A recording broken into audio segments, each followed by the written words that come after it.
gentlemen, Kris Cruz. I set the microphone on fire. Cause I got it going on. And it go a little something like this. The star of our show. Kris Cruz.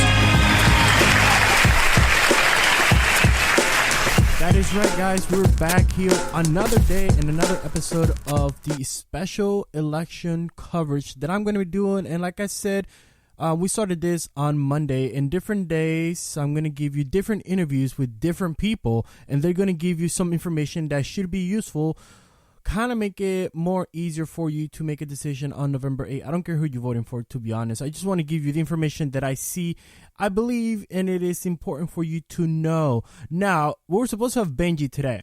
Now, this recording, I did it literally a couple hours ago because a headline caught my eye, which said Clinton left classified documents in a China hotel room, according to Representative Devin Nunes, Republican out of California, who is the chair of the House Intelligence Committee.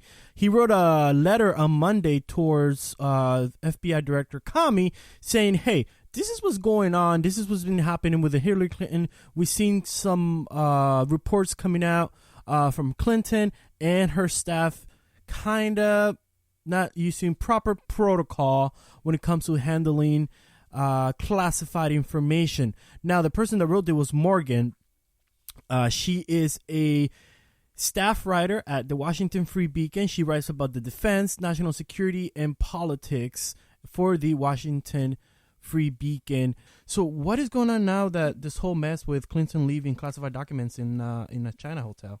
So a lot of focus, obviously, in recent days, as you mentioned, has been surrounding the FBI's decision to take another look at this investigation, these new documents. And one of the developments that's come out of this is Representative Devin Nunes, who chairs the House Intelligence Committee. So he's a very high-ranking lawmaker.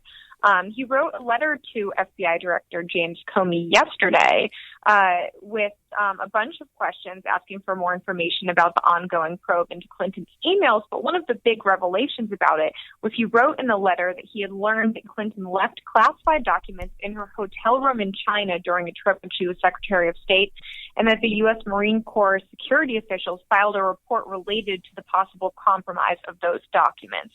Now, there's not a lot of details about these at all, and I asked congressional aides for more information and didn't get much, but I am told that the Intelligence Committee is looking and making more additional inquiries into this.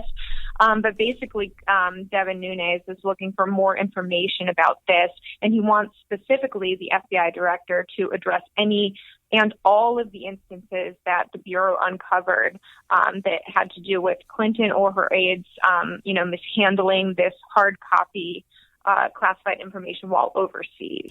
This is really big because I have a little bit of law enforcement kind of background. I was in the military for 8 years. Actually, just hit my 8-year mark in August, and I was a security forces under the K-9 unit. So before I did anything with the K-9, I handle classified information because that's what we do. We secure that classified information. Now, when you say that the Marines officials filed a report, this is really serious from a military perspective because we are taught that you need to guard this with your life. It is a matter of national security, that one word that everybody always throws out there. Now, we also have some indication that Nunes also cited on the on documents that said that Clinton aides have left documents in Russia and in India. So this is not just right. her. Those were previously revealed by a release of emails from the State Department and also summaries of the FBI's investigation into Clinton's emails. Both cases have to do with aides leaving or it appearing that aides have left classified documents in those two countries. One, Russia, was in a hotel room again, and then India, there was evidence in an email that showed that Huma Abedin had asked a staffer to remove quote-unquote burn stuff, which is typically classified information, in a car during a trip to India. Wow. These are all concerning developments, especially because A lot of the scrutiny surrounding Clinton's emails is the allegations that she's putting national security at risk by using a personal email that's unsecured. So I think that this sort of furthers that and shows that not only were her aides, as the FBI director described, extremely careless in handling classified information on the server, they also appear to be doing it in person in foreign countries.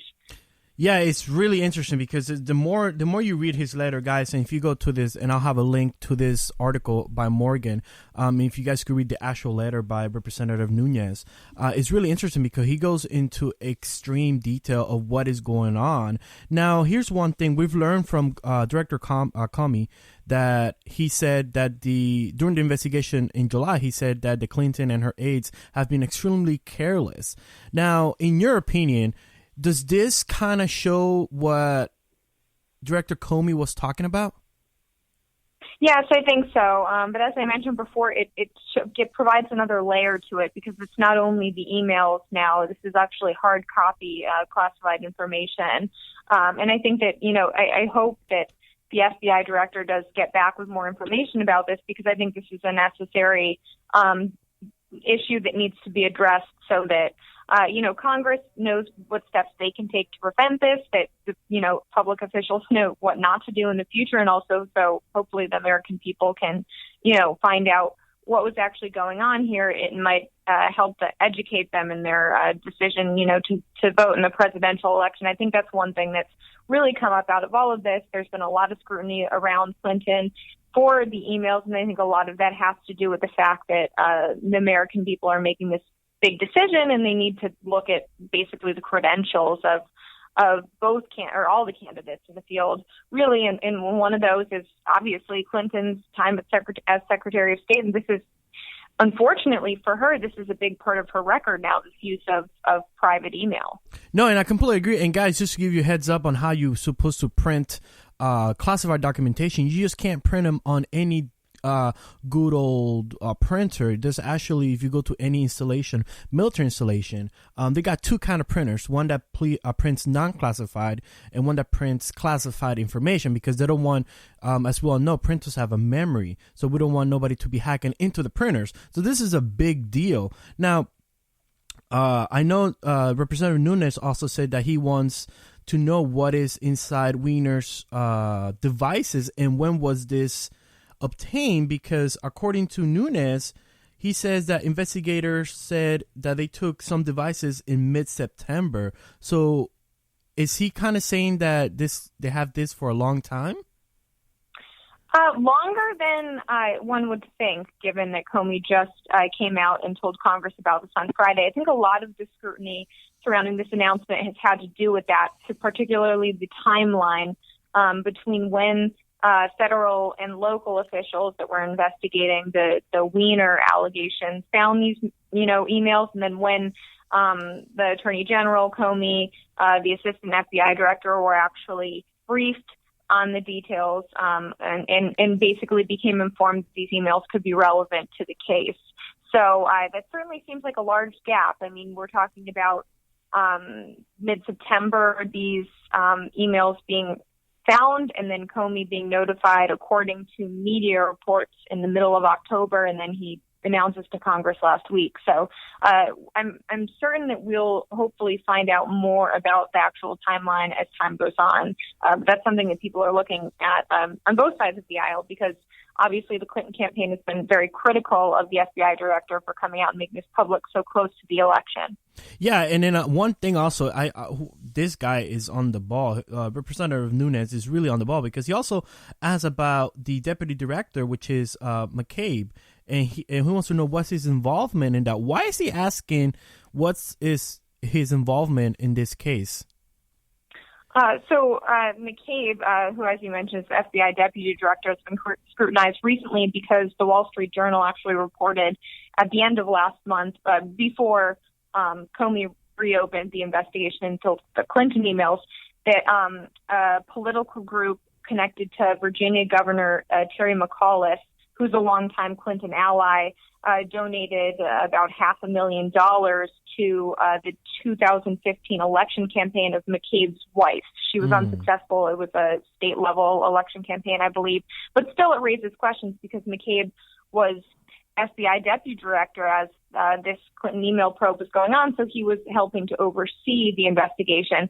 So Nunes wants information about whether, now that the investigation has been reopened, whether McCabe has actually recused himself from the investigation because of this apparent conflict of interest. And he wants information on, if he has, why, and if he hasn't, wants an explanation for that. It's just really fascinating. Now, Morgan, as a staff writer, and you've been doing this for a little while, is this going to make an impact? Because now we've seen that Donald Trump is actually just 1 point behind Hillary Clinton. ABC News and Washington Post tracking poll just released that on Sunday, saying that Donald Trump is just within 1 point of the Democrat nominee, 46-45 on Clinton. So is this really going to make a big difference? I think Clinton had built up quite a healthy lead over Trump probably about a month ago, and as more revelations from the WikiLeaks emails from John Podesta's inbox have come out, and there's been the scrutiny over the emails, you've seen her numbers slide and the race is tightening, but I do still think that because early voting has started before this FBI announcement, and also because polls show that a majority of Americans, this FBI revelation of the reopening of the case doesn't really impact their decision. I think that Clinton will still win the presidential election next week. I do see national polls tightening, but the presidential race is, won state by state. Yeah. So I think that Clinton appears to be doing very well in some states that Democrats don't typically do that well in. And Donald Trump, of course, has had his share of scandals. Not as recently as Clinton, but, his polling numbers, I think, have been affected by that as well. So I would expect that Clinton still wins, but I think that the numbers will be tighter than they would have been, say, 2 months ago. Guys, you were listening to Megan. She's a staff writer at the Washington Free Beacon. She writes about the defense, national security, and politics. Morgan, how can people find all your articles or find you on Twitter? I am on Twitter at mchalfant, CHALFANT 16. And my articles, the easiest way to find them is just go to freebeacon.com. We have a lot of great politics, national security, all sorts of reporting there. We've got a ton of talented reporters here, so all of our stuff is there. My stuff would be under my name, but I would encourage everyone to read everything we've got on our site. Oh, I completely agree, guys. And as you guys know, the Washington Free Beacon staff is no stranger to this radio segment. So, Morgan, thank you so much, and hopefully we'll see what happens on November 8th. Thank you so much for joining us. Thank you so much for having me. No problem. And that is all for today, guys. Thank you for listening, and make sure you keep coming back every single day. Like I said on Monday, you have two different options on how you can listen to this show. The first option is you can come and visit my website, kriscruzblog.com/radio. That is KRISCRUZ blog.com/radio. And every single day I'm going to put up that episode at 12 p.m. Eastern Standard Time, or you could wait until 8 o'clock p.m. Eastern Standard Time, where it will go live on Spreaker. And I'll also have that live feed at the same website, kriscruzblog.com/radio. Guys, thank you so much for listening, and this is just going to get better and better.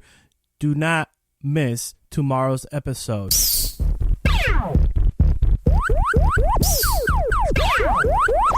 You're listening to the Kris Cruz Podcast.